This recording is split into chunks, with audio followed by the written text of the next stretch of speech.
जय श्री राधे राधे, हर हर महादेव।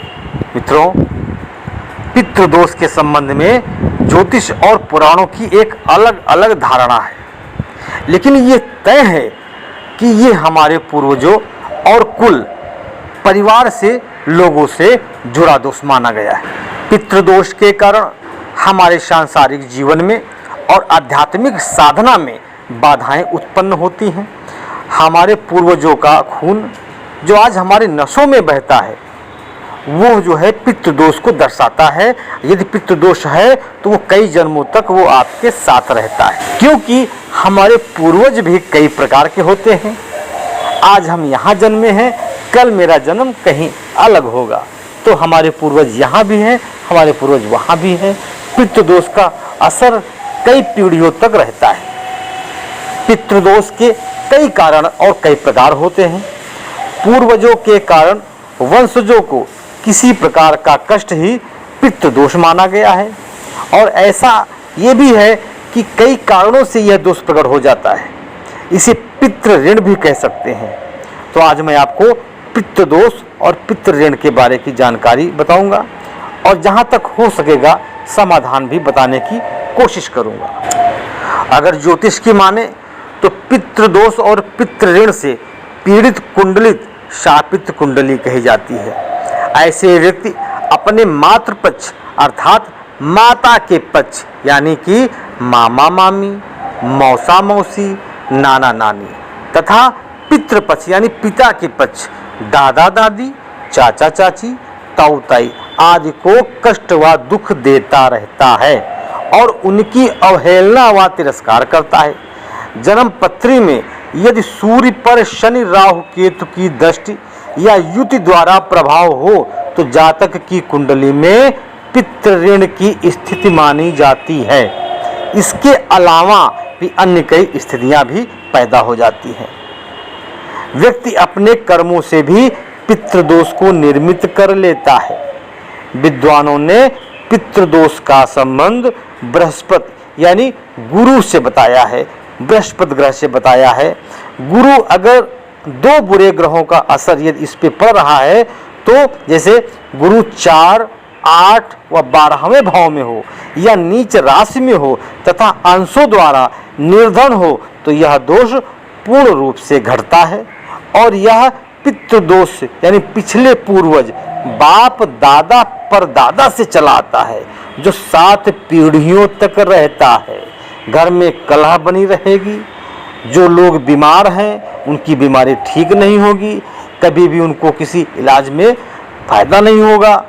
लाल किताब के अनुसार अगर देखा जाए, पितृ ऋण कई प्रकार का होता है, जैसे हमारे कर्मों का, आत्मा का, पिता का, भाई का, बहन का, माँ का, पत्नी का, बेटी और बेटे का।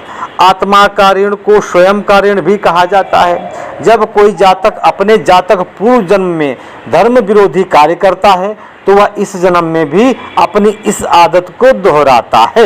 ऐसे में उस पर यह दोष स्वतः निर्मित हो जाता है। धर्म विरोधी का अर्थ है कि आप भारत के प्राचीन धर्म हिंदू धर्म के प्रति जिम्मेदार नहीं हो। पूर्व जन्म के बुरे कर्म इस जन्म में पीछा नहीं छोड़ रहे हैं। अधिकतर भारतीयों पर यह दोष विद्यमान है। स्वऋण के कारण निर्दोष होकर भी उसे सजा मिलती रहती है। दिल का रोग, सेहत में कमजोर होना, जीवन में हमेशा संघर्ष करते रहना और संघर्ष करने के बावजूद भी आपको लाभ ना होना तथा मानसिक रूप से आपको हर समय तनाव बना रहना, ये पूर्व जन्म का पितृदोष कहलाता है। पितृ धर्म को ना मानने या पूर्वजों का अपमान करने से पितृ ऋण बनता है। इस ऋण का दोष आपके बच्चों पर लगता है, जो आपको कष्ट देकर इसके प्रति सतर्क करता रहता है। पितृ ऋण के कारण व्यक्ति को मान प्रतिष्ठा के अभाव से पीड़ित होने के साथ साथ संतान की ओर से भी कष्ट पहुंचता रहता है। ऐसे लोगों की संतानें स्वस्थ नहीं होती, वो हमेशा किसी न किसी तरह से बीमार रहती हैं या किसी न किसी बुरी संगत में पड़कर उन्हें परेशानी झेलनी पड़ेगी। पितृदोष के कारण और कुछ रोग ऐसे भी होते हैं जो पीढ़ी दर पीढ़ी भुगतना पड़ता है। आपके दादा परदादा से वो रोग चला आ रहा है और वो रोग आपको भी है, तो ये पितृदोष का प्रभाव है। और पितृदोष का प्रभाव घर की स्त्रियों पर भी पड़ता है। ऐसा ना समझें कि घर के मनुष्यों पर ही पड़ेगा, और ऐसे में आपके घर की शांति भंग रहती है। मात्र ऋण के कारण व्यक्ति को किसी से किसी की तरह भी मदद नहीं मिल पाती। जमा धन आपका यदि है तो वो बर्बाद हो जाएगा, किसी न किसी रास्ते से वो खर्च हो जाएगा। दूसरी ओर बहन के ऋण से व्यापार नौकरी कभी भी अस्थायी नहीं रहती। जीवन में संघर्ष इतना बढ़ जाता है कि जीने की इच्छा खत्म हो जाती है। बहन के ऋण के कारण 48वें साल तक संकट बना रहता है। ऐसे में संकट काल में कोई भी मित्र या रिश्तेदार साथ नहीं देता। भाई के ऋण से हर तरह की सफलता मिलने के बावजूद भी अचानक सब कुछ तबाह हो जाता है। 28 से 36 वर्ष की आयु के बीच तमाम तरह की परेशानियां आपको झेलनी पड़ेंगी। स्त्री ऋण का अर्थ है कि आपके सामने यदि आपको किसी स्त्री से किसी भी प्रकार से प्रताड़ित किया जा सकता है, इस जन्म में या पूर्व जन्म में यह ऋण निर्मित होता है। स्त्री का धोखा देना, हत्या करना, मारपीट करना, किसी स्त्री से विवाह करके उसे प्रताड़ित करना स्त्री ऋण कहलाता है। ऐसे कर्म करने से आपके ऊपर स्त्री ऋण लगेगा। इसके कारण व्यक्ति को कभी भी स्त्री और संतान सुख नसीब नहीं होता। घर में हर तरह के मांगलिक कार्य में भी विघ्न आता रहता है और पति पत्नी में कभी भी एकता नहीं रहेगी, हर समय कलह होती रहेगी। इसके अलावा और कई भी ऋण हैं, जैसे गुरु का ऋण, शनि का ऋण, राहु और केतु का ऋण भी होता है। शनि का ऋण जो होता है ये उस पे लगता है जैसे किसी ने किसी को धोखा दिया या धोखे से किसी का मकान हड़प लिया, उसकी भूमि संपत्ति खेत बार सब हड़प लिए। ऐसे लोगों पर शनि दोष लगता है, शनि ऋण लगता है। यदि कोई व्यक्ति किसी की धोखे से हत्या कर देता है, निर्दोष उसे प्रताड़ित करता है, ऐसे लोगों पर शनि ऋण लगता है। ऐसे में शनिदेव उसे मृत्यु तुल्य कष्ट देते हैं, उसका सारा परिवार बिखर जाता है। राहु ऋण के बारे की मैं आपको जानकारी देता हूँ।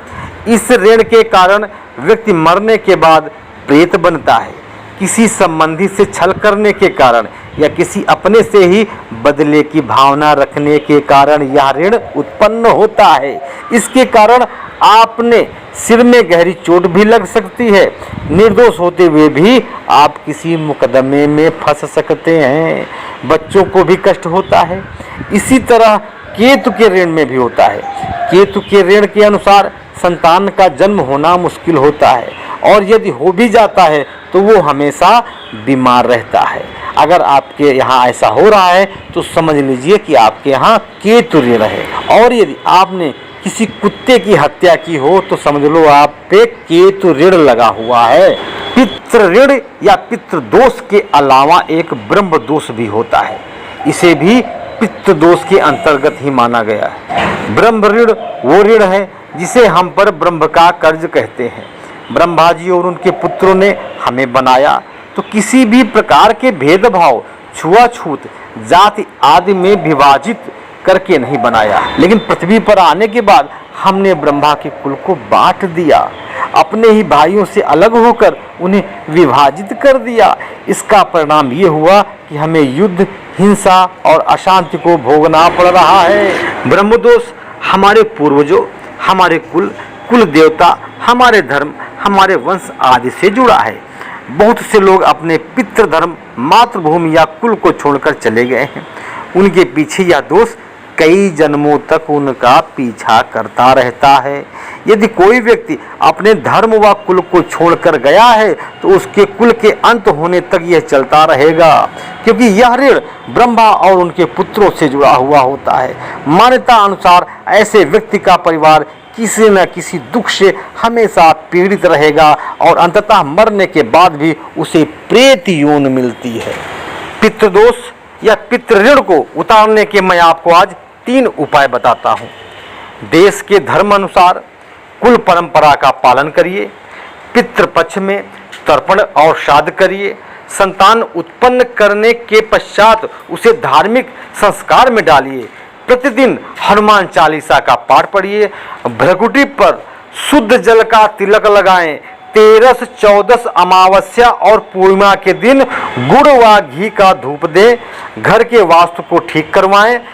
शरीर के सभी छिद्रों को अच्छी तरह से साफ सुथरा रखें, तब आपको बहुत ही लाभ होगा और हो सकता है कि इस ऋण से आपको छुटकारा भी मिल जाए।